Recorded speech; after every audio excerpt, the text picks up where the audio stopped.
The blessing of the 12 tribes. When Joseph and his 2 sons left Jacob, his brothers, envious of the bountiful blessings he bestowed on the 3, said, "The whole world loves a winner, and our father has blessed Joseph so because he is a ruler of men." Then spoke Jacob, "They that seek the Lord will not want for any good thing. I have blessings enough for all." Jacob summoned his sons from the land of Egypt and told them to come to him at Ramses, first, however, commanding them to make themselves clean, that the blessing he was about to bestow might attach itself to them. Another one of his commands was that they were to establish an academy, by which they were to be governed. When his sons were brought into his presence by the angels, Jacob spoke, saying, "Take care that no dissensions spring up among you, for union is the first condition of Israel's redemption." And he was on the point of revealing the great secret to them concerning the end of time, but while they were standing around the golden bed where their father lay, the Shekinah visited him for a moment and departed as quickly, and with her departed also all trace of the knowledge of the great mystery from the mind of Jacob. He had the same experience as his father Isaac, who also had the loss of memory inflicted on him by God to prevent him from revealing the secret of end times to Esau when he summoned him to receive his blessing.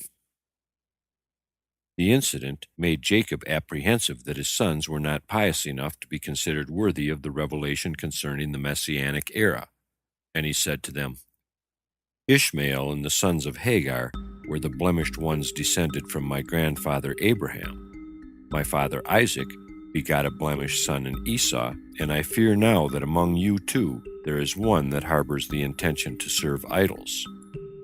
The 12 men spoke and said, "Hear, O Israel our father, the Eternal is the only one God.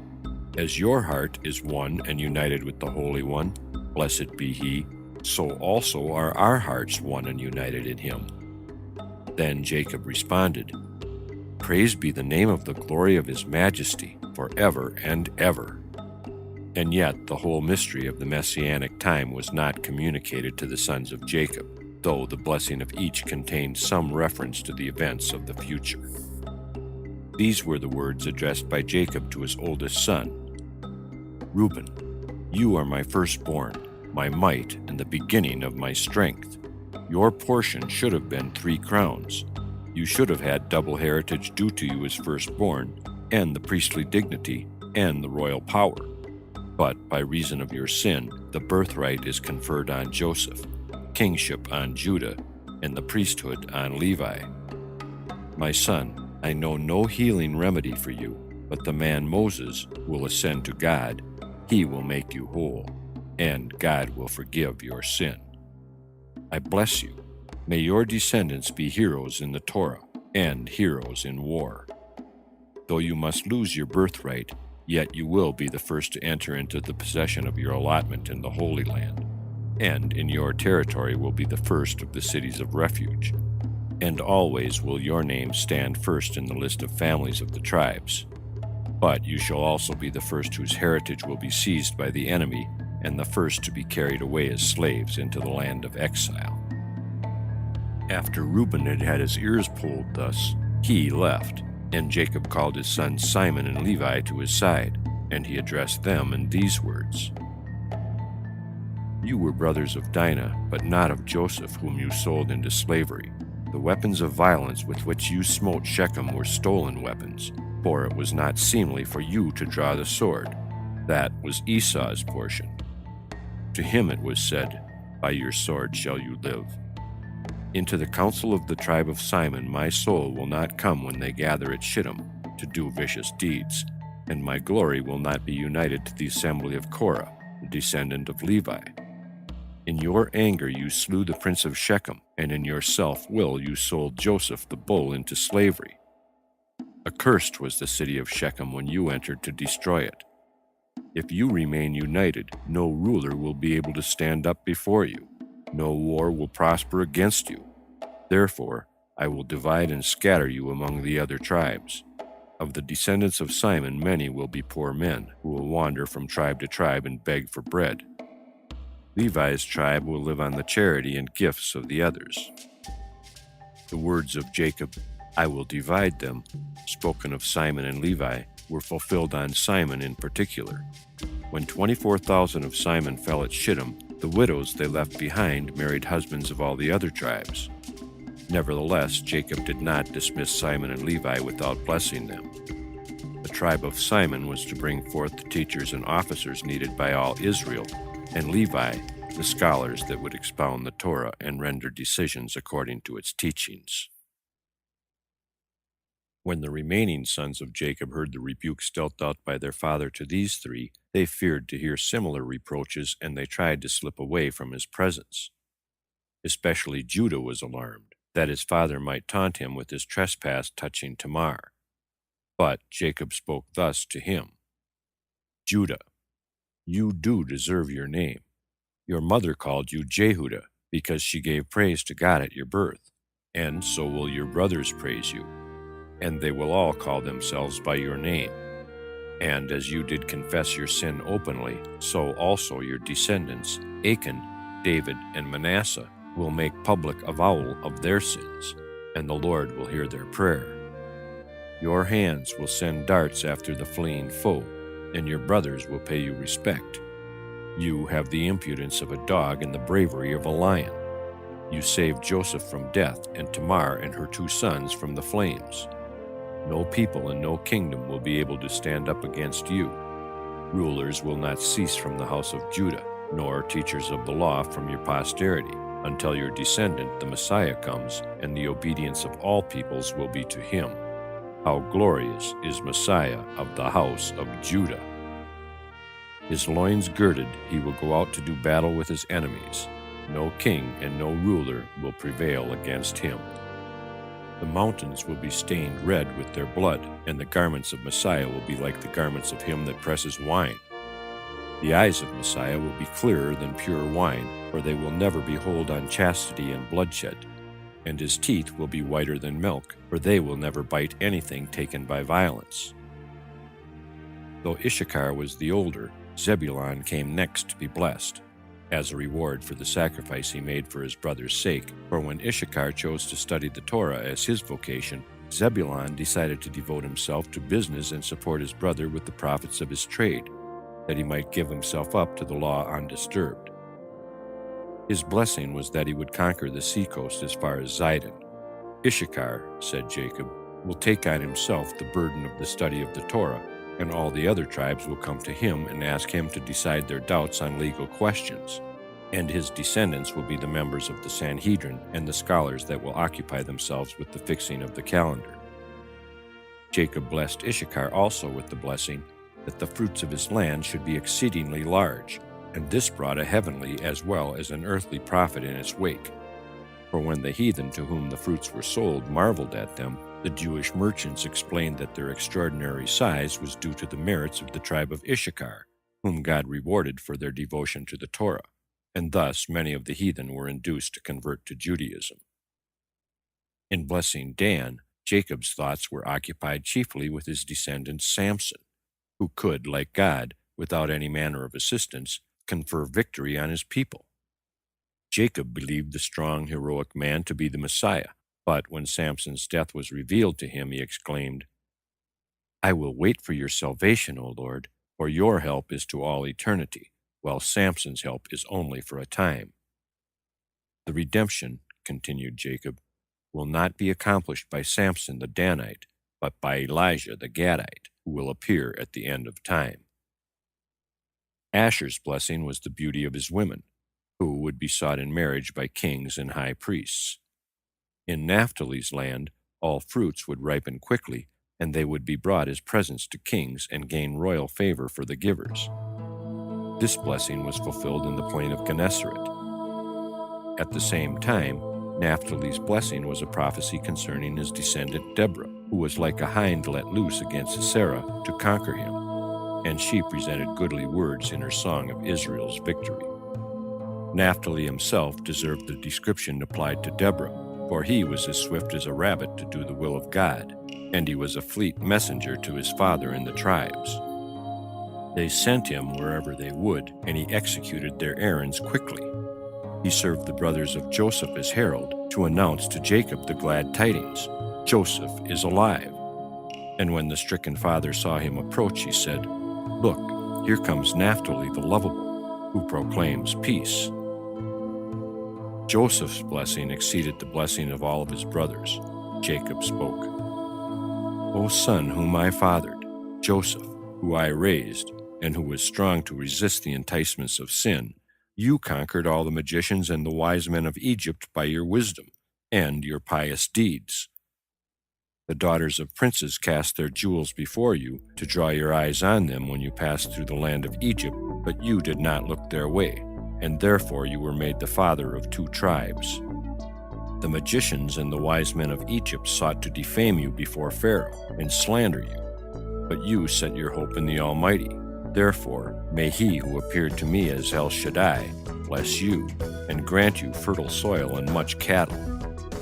May the blessing your father gives you now, and the blessing that his fathers, Abraham and Isaac, gave him, and that even though they call forth the envy of the great of the world, Ishmael and Esau, and the sons of Keturah, Hagar, may these blessings be a crown on the head of Joseph, and a golden chain on the neck of him that was the ruler of Egypt, and yet not diminish the honor due to his brothers."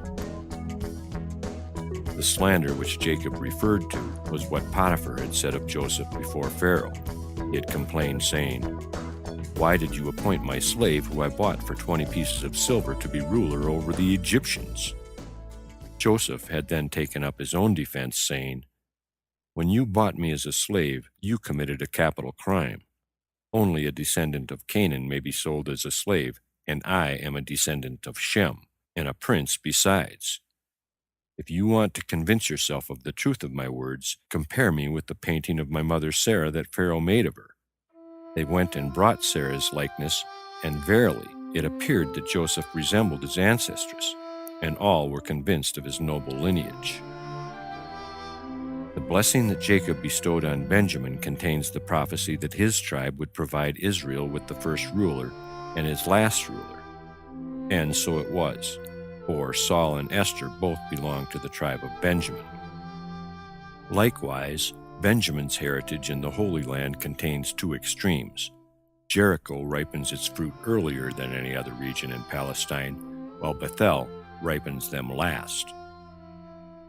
In Benjamin's blessing, Jacob referred also to the service in the temple, because the holy place was situated in the territory of Benjamin. When Jacob called his youngest son a wolf that ravages, he was thinking of the judge Ehud, a Benjamite, who conquered Eglon, the king of Moab, and also he had in mind the Benjamites that captured their wives by cunning and force. Again, if he called Benjamin a wolf, Judah a lion, and Joseph a bull, he wanted to point out to the 3 kingdoms known as wolf, lion, and bull, the doom of which was and will be sealed by the descendants of his 3 sons. Babylon, the kingdom of the lion, fell through the hands of Daniel of the tribe of Judah. Media, the wolf, found its master in the Benjamite Mordecai, and the bull Joseph will subdue the horned beast, the kingdom of wickedness, before the Messianic time. The death of Jacob. After Jacob had blessed each of his sons separately, he addressed himself to all of them together, saying, "According to my power did I bless you, but in future days a prophet will arise, and this man Moses will bless you too, and he will continue my blessings where I left off." He added besides that the blessing of each tribe should rebound to the good of all the other tribes. The tribe of Judah should have a share in the fine wheat of the tribe of Benjamin, and Benjamin should enjoy the goodly barley of Judah. The tribes should be mutually helpful to one another. Moreover, he charged them not to be guilty of idolatry in any shape or form, and not to let blasphemous speech pass their lips. And he taught them the order of transporting his casket, saying, "Joseph, being the king, will not help to bear it, nor will Levi, who is destined to carry the ark of the Shekinah. Judah, Issachar, and Zebulun will grasp its front end, Reuben, Simon, and Gad at its right, Ephraim, Manasseh, and Benjamin the end, and Dan, Asher, and Naphtali on its left." And this was also the order in which the tribes, bearing each its flags, were to march through the desert, the Shekinah dwelling in the midst of them. Jacob then spoke to Joseph, saying, "And you, my son Joseph, forgive your brothers their trespass against you. Forsake them not, and cause them no grief. For the Lord has put them into your hands, that you should protect them all your days against the Egyptians." He also admonished his sons, saying that the Lord would be with them if they walked in his ways, and he would redeem them from the hands of the Egyptians. "I know," he continued, "great suffering will befall your sons and your grandsons in this land. But if you will obey God and teach your sons to know him, then he will send you a Redeemer who will bring you out of Egypt and lead you into the land of your fathers." In resignation to the will of God, Jacob awaited his end, and death enveloped him gently. Not the angel of death ended his life, but the Shekinah took his soul with a kiss. Beside the three patriarchs Abraham, Isaac, and Jacob, only Moses, Aaron, and Miriam breathed their last in this manner, through the kiss of the Shekinah. And these six, together with Benjamin, are the only ones whose corpses are not exposed to the ravages of worms. They neither corrupt nor decay. Thus Jacob departed this world and entered the world to come, a foretaste of which he had enjoyed here below, like the other two patriarchs, and no others among men. In another respect, their life in this world resembled the life in the world to come. The evil inclination had no power over them, either here or there. In this, David resembled them. Joseph ordered his father's body to be placed on a couch of ivory, covered with gold, studded with gems, and hung with drapery of byssus and purple. Fragrant wine was poured out on its side, and aromatic spices burned next to it. Heroes of the house of Esau, princes of the family of Ishmael, and the lion Judah, the bravest of his sons, surrounded the sumptuous casket of Jacob. "Come," said Judah to his brothers, "let us plant a high cedar tree at the head of our father's grave. Its top will reach up to the skies, its branches will shade all the inhabitants of the earth, and its roots will grow down deep to the abyss." And the men of Egypt that had known Jacob came also, and they mourned day after day. And many journeyed down to Egypt from Canaan to take part in the 70 days' mourning for Jacob. The Egyptians spoke to one another, saying, "Let us lament for the pious man Jacob, because the affliction of the famine was averted from our land on account of his merits. For, instead of ravaging the land for 42 years according to the decree of God, the famine had lasted but 2 years, and that was due to the virtues of Jacob." Joseph ordered the physicians to embalm the corpse. This he should not have done, for it was displeasing to God, who spoke, saying, "Have I not the power to preserve the corpse of this pious man from corruption? Was it not I that spoke the reassuring words, 'Fear not the worm, O Jacob'?" Joseph's punishment for this useless precaution was that he was the first of the sons of Jacob to suffer death. The Egyptians, on the other hand, who devoted 40 days to embalming the corpse and preparing it for burial, were rewarded for the veneration they showed. Before he destroyed their city, God gave the Ninevites a 40 days' respite on account of their king, who was the Pharaoh of Egypt. And for the 70 days of mourning that the heathen made for Jacob, they were recompensed at the time of Ahasuerus. During 70 days, from the 13th of Nisan, the date of Haman's edict ordering the extermination of the Jews, until the 23rd of Siwan, when Mordecai recalled it, they were permitted to enjoy absolute power over the Jews.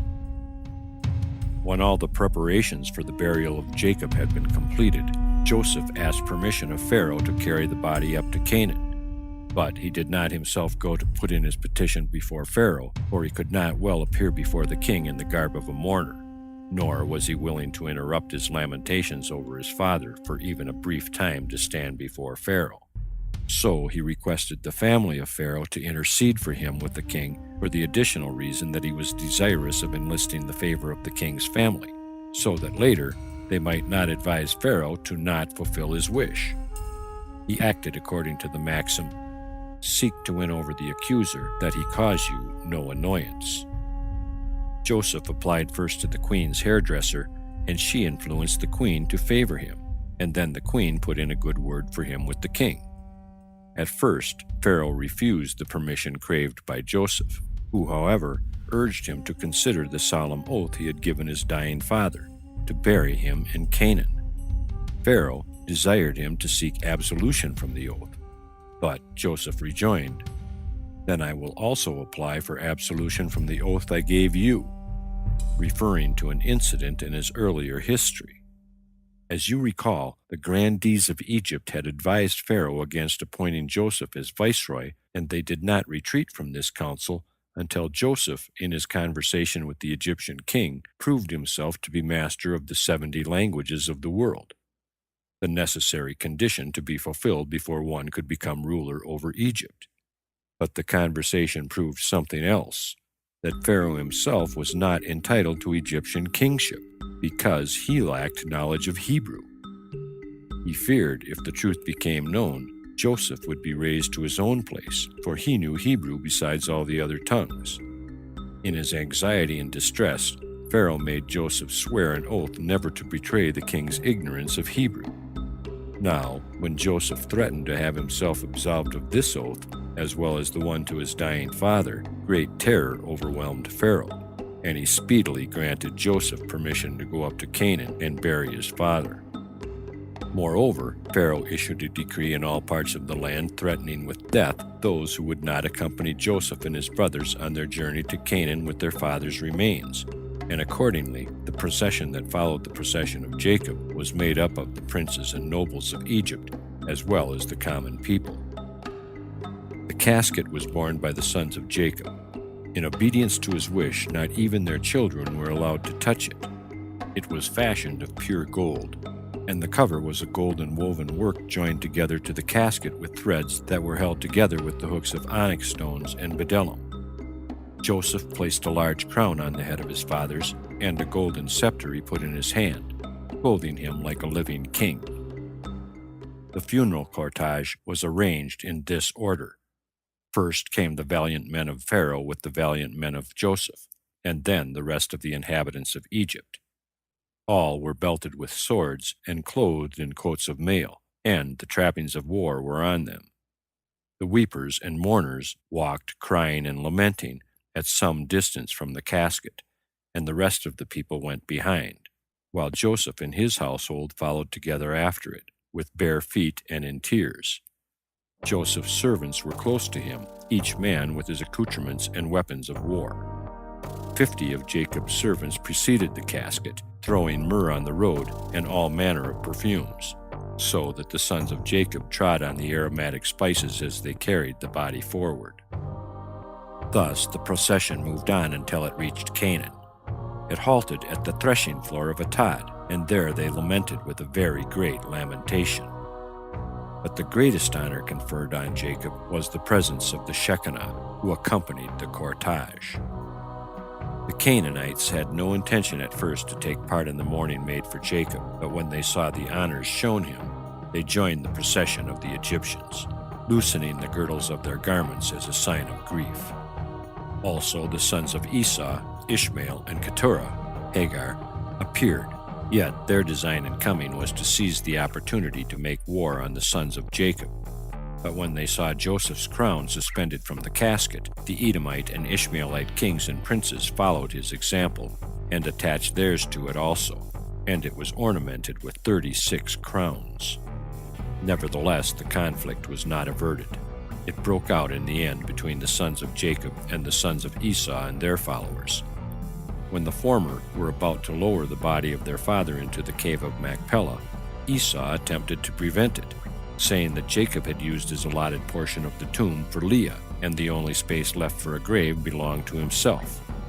For, continued Esau, when I sold my birthright to Jacob, I kept a portion of the tomb as a son of Isaac. The sons of Jacob, however, were well aware of the fact that their father had acquired Esau's share in the cave, and they even knew that a bill of sale existed. But Esau, assuming accurately that the document was left behind in Egypt, denied that any such bill had ever been made out. So the sons of Jacob sent Naphtali, the fleet runner, back to Egypt to fetch the bill. Meantime, while this altercation was going on between Esau and the others, Husham, the son of Dan, arose and inquired in astonishment why they did not proceed with the burial of Jacob. For he was deaf and had not understood the words that had passed between the disputants. When he heard what it was all about, and that the ceremonies were interrupted until Naphtali should return from Egypt with the bill of sale, he exclaimed with indignation, "My grandfather lies here unburied until Naphtali comes back?" And he seized a club and dealt Esau a vigorous blow, so that he died, and his eyes fell out of their socket and dropped onto Jacob's knees. And Jacob opened his own eyes and smiled. Esau being dead, Jacob's burial could proceed without hindrance. So Joseph interred him in the cave of Machpelah, in accordance with his wish.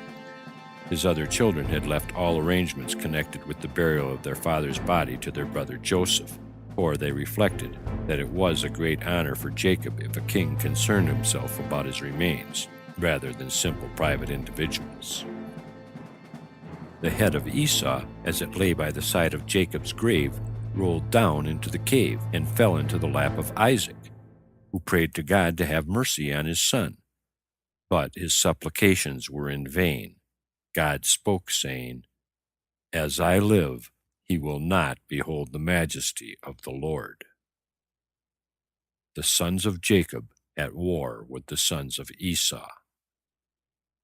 Jacob having been interred with royal pomp, and the 7 days of mourning having passed, the conflict between the sons of Jacob and the sons of Esau broke out anew.